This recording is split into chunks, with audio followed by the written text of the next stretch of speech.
Assalamualaikum warahmatullahi wabarakatuh. Nama saya Muhammad Aulia. Saya dari jurusan Pendidikan Guru Madrasah Hidayah. Jadi pada kali ini saya akan menjelaskan sedikit tentang media pembelajaran. Ataupun sebelum kita mulai dalam pembelajaran, kita berdoa terlebih dahulu. Bismillahirrahmanirrahim. Rabbi sali sadri wa yassir li amri wahlul 'uqdatam min lisani yafqahu qawli. Rabbi zidni ilman warzuqni fahman. Jadi pada kali ini Bapak akan membawakan judul tentang suku bangsa. Adik-adik sekalian, ada yang tahu nggak apa itu sih suku bangsa itu? Jadi suku bangsa itu ada dari dua kata adik-adik sekalian, dan suku dan bangsa. Jadi suku adalah golongan bangsa sebagai bagian dari bangsa yang besar adik-adik sekalian ya. Dan suku bangsa secara keseluruhannya dapat diartikan dengan kesatuan sosial yang dapat dibedakan dari kesatuan sosial lain berdasarkan kesadaran identitas perbedaan budaya, khususnya bahasa adik-adik sekalian.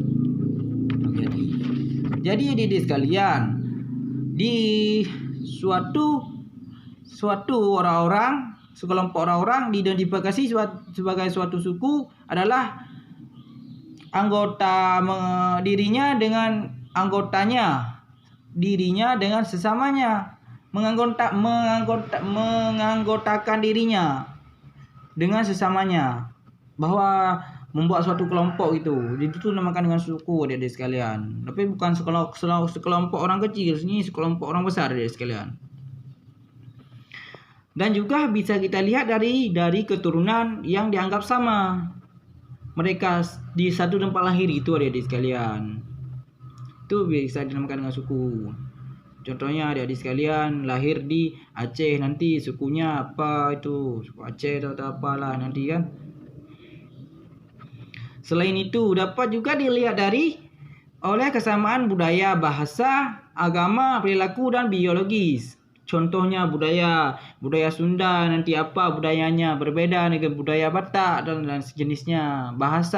Segi bahasa nanti contohnya segi bahasa Gayo, wis gitu adik-adik sekalian. Bahasa Aceh, Lung itulah adik-adik sekalian ya. Agama ada juga yang Islam, ada Buddha, ada Hindu dan sejenisnya adik-adik sekalian. Baik dengan perilakunya dan sejenisnya. Ada yang cepat marah, ada yang begini, ada yang begitu dah. Banyaklah adik-adik sekalian.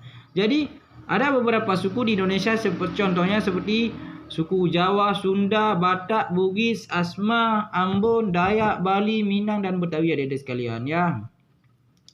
Jadi Bapak untuk memudahkan dalam pembelajaran ini Bapak akan membagikan tugas-tugas contohnya seperti apa saja suku-suku yang terbesar di Indonesia dan suku-suku menengah di Indonesia dan suku-suku kelompok 1 kita kasih judul tentang apa saja suku-suku besar di Indonesia dan jelaskan kenapa suku-suku itu. Contoh kelompok kedua kita beri suku apa yang terkecil di Indonesia dan jelaskan kenapa suku itu dapat paling terkecil di Indonesia itu adik-adik sekalian, untuk memudahkan dalam pembelajaran, untuk menganalisis suatu pembelajaran tersebut adik-adik sekalian ya. Dan sebelum kita menutupnya lebih baiknya kita membaca hamdalah alhamdulillahirabbil alamin.